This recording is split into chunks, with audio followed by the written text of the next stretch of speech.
Selamat berjumpa kembali semua sahabat Mesbah Mujizat. Salam sukacita, salam kebahagiaan, dan salam kemenangan. Senang sekali hari ini saya Pesta Lukas Kusuma dari kota Philadelphia, Pennsylvania, boleh menjumpai Anda dalam program Mesbah Mujizat. Jika Anda diberkati oleh program ini, silakan share kepada teman-teman Anda, komen yang baik, serta pencet like-nya jempolnya, dan jangan lupa subscribe YouTube channel Bethany Miracle Center. Hari ini saya akan menyampaikan sebuah renungan dengan tema Masuk Dewan Perdamaian Gaza berarti memihak Israel. Tudingan Presiden Prabowo memihak Israel. Hari ini Indonesia tidak ribut karena perang di Gaza. Indonesia sedang gaduh karena Presiden Prabowo memilih jalan damai dengan ikut masuk Dewan Perdamaian Gaza yang dibentuk oleh Presiden Donald Trump dan sekian negara-negara lain yang bergabung. Anehnya, ketika Presiden Prabowo masuk ke Dewan Perdamaian Gaza, muncul tuduhan-tuduhan. Ini berarti Indonesia memihak Israel. Benarkah tuduhan itu? Pertanyaannya sederhana saja.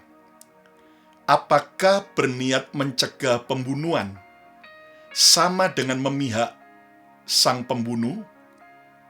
Mari kita gunakan akal sehat. Di media sosial, logika sering dikalahkan oleh propaganda dan stigma-stigma negatif. Yang keras dianggap benar, yang tenang dianggap mencurigakan. Pola pikir yang keliru, kalau tidak marah, dianggap tidak peduli. Kalau tidak bicara dengan keras, dianggap lembek. Kalau bicara damai, dicurigai berpihak. Kalau netral, dianggap sebagai pengecut. Nah, masalahnya, dunia modern telah kehilangan kemampuan untuk membedakan antara mediator versus pendukung, antara perdamaian versus pembelaan buta. Alkitab dalam Amsal 18 ayat 13 berkata, jika seseorang memberi jawab sebelum mendengar, itulah kebodohan. Nah, kembali pertanyaannya, jika Indonesia masuk ke dalam Dewan Perdamaian Gaza, apakah berarti Indonesia berpihak kepada Israel dan mengkhianati semangat kemerdekaan bagi Palestina? Mari kita luruskan dengan logika dasar. Mediator berarti tidak memihak salah satu pihak. Saya ulangi lagi. Mediator berarti tidak memihak salah satu pihak. Mediator justru dipercaya karena tidak berpihak. Mediator justru dipercaya karena tidak berpihak. Ayo, yang setuju coba ketik katakan, mediator tidak boleh berpihak. Saya memberikan analogi sederhana. Jika seseorang memutuskan menjadi hakim, bukan berarti bahwa dia memihak kepada terdakwa. Jika seseorang memutuskan menjadi seorang dokter, bukan berarti bahwa ia memihak kepada virus penyakit ataupun kepada pasien. Jelas dokter memihak kepada kehidupan, kepada kesehatan. Ketika seseorang memutuskan menjadi pemadam kebakaran, tidak berarti bahwa dia lalu kemudian memihak api atau rumah, namun ia berpihak kepada keselamatan dan keamanan. Nah, pertanyaan reflektif bagi setiap kita, kalau Indonesia menolak duduk di meja damai, siapa yang akan untung? Israelkah atau Palestina? Sebaliknya, jika Indonesia dipimpin Presiden Prabowo memutuskan untuk bergabung dalam Dewan Perdamaian Gaza, siapakah yang diuntungkan? Israelkah atau Palestina? Nah, Matius 5 ayat 9, Tuhan Yesus berkata, berbahagialah orang yang membawa damai. Ayo coba ketik, katakan, saya mau jadi pembawa damai. Yesus tidak berkata, berbahagialah orang yang paling keras berteriak, demo sambil mengutuki. Tidak. Tetapi Yesus berkata, berbahagialah orang yang membawa damai. Tuhan tidak bekerja lewat teriakan, tetapi Tuhan bekerja lewat posisi kedudukan yang tepat. Banyak orang berpikir kalau membela yang tertindas, harus teriak-teriak paling keras, lalu membenci penindasnya. Namun Alkitab berkata sebaliknya. Dalam Amsal 20 ayat 18, rancangan terlaksana oleh pertimbangan. Artinya, sebuah tujuan yang baik, perencanaan yang bagus untuk membawa perdamaian antara Israel dan Palestina di Gaza, itu akan terlaksana bukan karena sibuk mengutuki, sibuk memaki-maki, pakai nama agama lagi. Bukan. Tetapi rencana perdamaian akan terlaksana adanya pertimbangan, adanya sebuah perundingan damai. Dan ini mengajarkan buat setiap kita bahwa apapun tujuan rencana kita yang untuk kebaikan, baik bagi keluarga kita, baik bagi pekerjaan kita, baik bagi pelayanan gereja, maupun komunitas dimanapun kita berada, rencana yang baik, rancangan akan terlaksana oleh pertimbangan, bukan oleh demo, bukan oleh teriak-teriak mengutuki, mencaci maki, dan sibuk memusuhi. Tuhan tidak selalu memakai nabi yang berteriak di jalan. Terkadang Tuhan memakai raja yang duduk di kursi kekuasaan. Nah, kita percaya ketika Presiden Prabowo memutuskan untuk ikut dalam Dewan Perdamaian Gaza, bisa menggunakan kursi kedudukan itu untuk membawa dan menciptakan perdamaian. Lihat fakta di Alkitab, Kores, raja kafir, bisa dipakai Tuhan dalam kekuasaannya untuk membebaskan bangsa Israel dari perbudakan pada waktu itu. Anda bisa lihat dalam Yesaya 45. Yusuf, anak Yakub, bisa dipakai Tuhan untuk menyelamatkan bangsa-bangsa dari kelaparan. Bisa dipakai Tuhan untuk memelihara bangsa pilihan Tuhan, yaitu Israel, melalui jabatan politik, jabatan kekuasaannya di Mesir sebagai seorang Perdana Menteri. Daniel juga di Alkitab bisa mempengaruhi kerajaan lewat hikmat, bukan oleh amarannya. Dan Daniel mempengaruhi bukan hanya soal politik, tapi soal kebenaran. Dan dia memimpin kelompok orang-orang magician atau para dukun di Babel, di Media Persia. Dan ratusan tahun kemudian, ketika Yesus lahir, kita tahu bahwa ada orang-orang Majus atau the magician from the east. Orang-orang Majus dari timur. Timur itu dari Israel adalah Media Persia atau Irak sekarang atau Iran. Ya, dan itu tidak lepas. Kenapa orang Majus bisa tahu bahwa akan ada bintang khusus tentang kelahiran Mesias, juru selamat yaitu Yesus. Itu tidak lepas dari pengaruh Daniel ratusan tahun sebelumnya, waktu ada di Babel dan di Media Persia.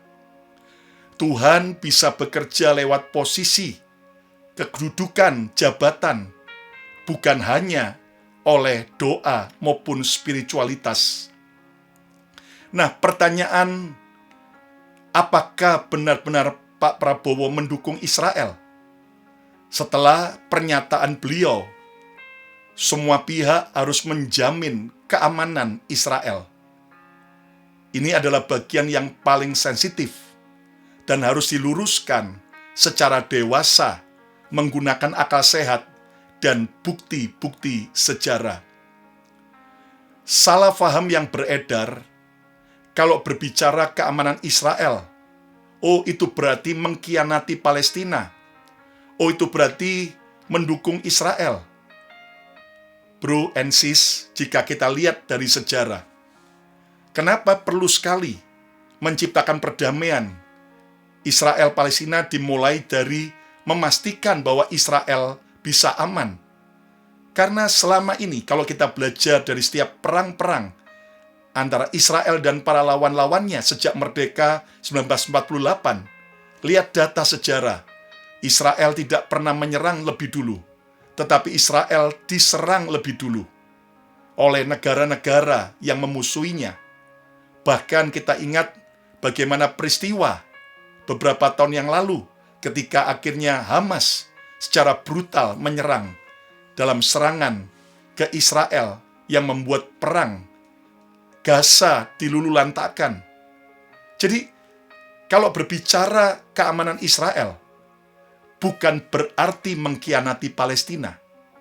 Bukan berarti kemudian otomatis mendukung Israel. Tetapi ingat bahwa yang namanya negosiasi itu harus kita ada di pihak netral. Nah, saya mau katakan menjawab kesalahpahaman yang beredar. Kalau bicara keamanan Israel itu berarti mengkhianati Palestina. Coba kita klarifikasikan secara logis bahwa mengupayakan keamanan bukan legitimasi penjajahan. Ya, kalau kita mengupayakan keamanan bukan berarti kita menyetujui penjajahan. Mengupayakan keamanan bukan berarti pembenaran terhadap kekerasan. Mengupayakan keamanan dan perdamaian adalah persyaratan siap membuka dialog. Ibarat kalau rumah Anda kedatangan tetangga yang tiap hari selalu buat gara-gara dengan Anda, ya jelas Anda sebagai pemilik rumah lama-lama bisa emosi. Apalagi kalau tetangga sebelah terus menyerang, ngelempar kotoran, ngelempar sampah, wah itu bisa membuat perang. Nah, sama halnya dengan Israel. Jika negara-negara tetangga Israel, termasuk Palestina, menjaga keamanan bagi Israel, jelas akan tercipta keamanan. Ayo coba ketik katakan, saya berdoa bagi kesejahteraan Israel-Palestina. Fakta diplomasi global, tidak ada proses damai yang berhasil jika salah satu pihak merasa terancam secara keberadaannya. Nah, menjamin keamanan Israel bukan berarti membenarkan semua kebijakannya. Sama seperti melindungi warga sipil Palestina, bukan berarti ikut membenarkan semua tindakan kelompok bersenjata Hamas. Nah, ini yang kita harus jernih membedakan. Saudara, kalau kita betul-betul mau menjalankan perdamaian, maka kita jelas harus mengerti kita tidak mengizinkan adanya serangan-serangan. Nah, Roma 12 ayat 18 berkata, sedapat-dapatnya hiduplah dalam perdamaian dengan semua orang. Jadi, dimulai dari kita dulu, bukan dari orang lain. Orang musuhi kita, yang penting kita mau berdamai. Nah, tapi kalau terus digarahin, nah yaitu. Lalu Anda bertanya, tapi kenapa Israel membalas? Ya, itu kan hak dalam sebuah pembelaan. Kalau warganya terus diserang dan ada korban dan itu mengancam, ya pemerintahan harus defense atau yaitu mengamankan situasi itu. Nah, berdamailah dengan semua orang, bukan hanya dengan yang kita sukai. Nah, terkadang kita tebang pilih, ya kan? Apapun yang Hamas lakukan, apapun yang kemudian Hamas lakukan, kalau betul-betul mendukung Gaza atau Palestina, lalu apapun yang Hamas lakukan dianggap itu tindakan kepahlawanan. Nah, itu kan akhirnya tidak fair. Demikian juga Israel. Jelas kita tidak setuju adanya peperangan, tetapi kalau itu merupakan pembelaan, ya kita tahu bahwa pemerintah, jika negaranya, wilayahnya, rakyatnya diserang, ya mereka berhak untuk defense atau membela negara dan bangsanya. Nah, Yesus mengajarkan bahwa damai bukan berpihak kepada siapa, tetapi siap bayar harga. Ayo coba katakan, siap bayar harga.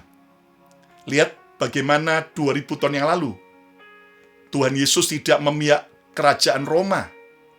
Tuhan Yesus juga tidak memihak kelompok Selot, orang-orang yang punya jiwa patriot di Israel dan mau mengusir dan membunuh orang-orang Roma. Yesus juga tidak memihak kepada elit agama, ahli Taurat dan imam-imam Farisi. Tetapi Yesus memihak kepada keselamatan manusia.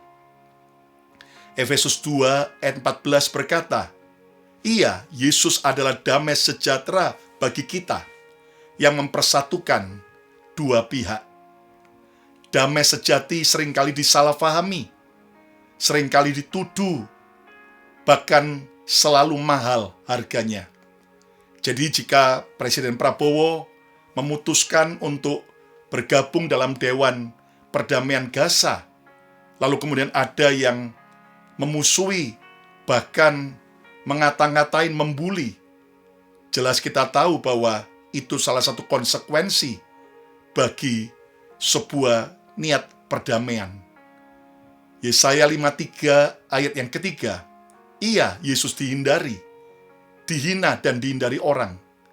Ini adalah harga ketika Yesus mau memperdamaikan antara manusia dengan Bapa. Nah, mari kita belajar bahwa seringkali ketika kita mau membawa damai, kita disalah mengerti karena kita tidak pernah bisa menyenangkan kedua belah pihak yang sedang berseteru. Sebagai gembala sidang saja, saya berkali-kali menolong kalau ada konflik antara jemaat. Saya mencoba netral dan saya mencoba untuk mengerti kondisinya dan akhirnya diambil solusi bersama. Ya, ada kalanya salah satu pihak merasa dirugikan, lalu mengatakan saya membela pihak yang satunya. Nah, saya sadar bahwa itulah salah satu konsekuensi, salah satu harga mahal bagi orang yang mau memperdamaikan dua kubu yang berseteru. Jadi, jika Yesus hidup hari ini, ia mungkin juga akan dituduh tidak cukup berpihak. Nah, ingat bahwa damai selalu dikecam. Itulah pola sejarah. Sepanjang sejarah, para pembawa damai hampir selalu diserang dari dua arah, oleh pihak yang ingin menang dan juga oleh pihak yang ingin aman. Fakta-fakta sejarah mencatatnya. Lihat bagaimana Nelson Mandela di Afrika Selatan. Dia dikritik keras oleh rakyatnya karena berdialog dengan rezim apartheid yang sekian lama kelompok ini mendiskriminasi kulit hitam di Afrika Selatan. Tapi waktu Nelson Mandela jadi presiden, justru dia berdialog dengan rezim apartheid sehingga akhirnya bisa berdamai dan kerjasama. Abraham Lincoln, presiden Amerika, juga pernah dicela, bahkan ada tahu akhirnya mati dibunuh saat memilih untuk mengadakan rekonsiliasi pasca perang saudara di Amerika. Bahkan perjanjian Camp David 1978 ditolak banyak pihak, tetapi justru berhasil menghentikan perang antara Mesir dan Israel. Saudara, sejarah mengajarkan satu hal. Perdamaian tidak pernah lahir dari mayoritas emosi, tetapi dari minoritas mereka yang berpikir jernih, berkepala dingin. Coba ketik katakan, saya memilih berpikiran jernih. Ya, nah ini pesan bagi para penentang keputusan ketika Indonesia masuk ke dalam Dewan Perdamaian Gaza. Menolak perdamaian karena takut dicurigai, itu bukan keberanian. Itu ketakutan yang dibungkus oleh moralitas. Yakobus 3 ayat 17 berkata, hikmat dari atas, dari Tuhan, adalah pendamai, bukan pemarah, bukan pengutuk. Itu sebabnya, sebagai orang Kristen, Alkitab mengajar kita tidak boleh mengutuki. Bukan hanya tidak boleh mengutuki Israel, siapapun kita diperintahkan untuk memberkati. Apalagi ketika terhadap Israel. Alkitab, Tuhan sendiri yang sudah bersumpah, siapa memberkati Abraham dan keturunan Abraham, yang berasal dari Abraham, Ishak, Yakub, dan Yakub jadi Israel. Barang siapa memberkati Israel, maka ia akan diberkati. Sebaliknya siapa mengutuk, ia akan dikutuk. Itu sebabnya saya memberkati Israel, saya memberkati Palestina, saya memberkati Iran, saya memberkati Indonesia, saya memberkati Amerika, dan kita diajar untuk menjadi pembawa berkat. Ayo coba yang setuju, coba ketik, saya memberkati Israel.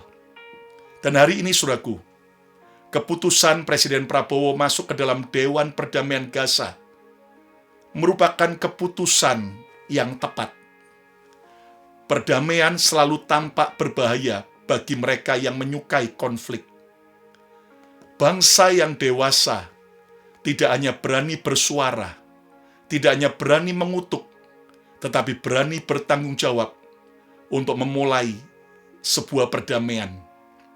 Tuhan tidak mencari bangsa yang paling keras, tetapi yang paling bijak. Dan doa saya biar rekan-rekan di Indonesia, kita terus menjadi orang yang makin bijak, bukan mudah disulut kemarahan, emosi, kebencian, karena hanya narasi atau framing-framing yang tidak benar 100%. Contohnya, seringkali sebagai pilgrim di Israel, ketika orang Kristen ziarah rohani ke Yerusalem tua, lalu ada yang jalan salib, pikul salib. Lalu kemudian ada yang mengejek, kamu akan diludahi oleh orang-orang Yahudi. Bro, sis, saya beberapa bulan yang lalu pimpin rombongan dari Indonesia dan dari Amerika. Dan kami lakukan jalan salib, dan semua orang Yahudi yang kami lewati, mereka baik, hormat. Bahkan tour leader lokal kami adalah orang Yahudi yang menghormati kekristenan. Nah, jadi jangan sampai kita mudah terprovokasi oleh berita-berita yang tidak 100% kebenarannya. Memang pernah ada 1-2 dan pelakunya yang meludahi orang Kristen sudah ditangkap oleh tentara Israel, oleh pemerintah Israel. Padahal Anda kalau mengerti, kalau Anda pergi ke Israel, di Israel semua agama dijamin kebebasannya beragama. Bahkan kita tahu bahwa tidak ada masalah konflik Palestina dan Israel itu karena agama, tidak ada. Tapi semuanya masalah politik, wilayah, dan kekuasaan. Nah, ingat bahwa menjadi mediator perdamaian tidak berarti memihak Israel atau Palestina. Mediator berarti berpihak kepada kehidupan serta perdamaian. Dan harga bagi pembawa damai seringkali dicurigai oleh mereka yang suka hidup di dalam konflik dan terus memelihara kebencian. Itu sebabnya yuk, kita tidak pernah lagi memelihara kebencian. Kita mengampuni, kita mengasihi.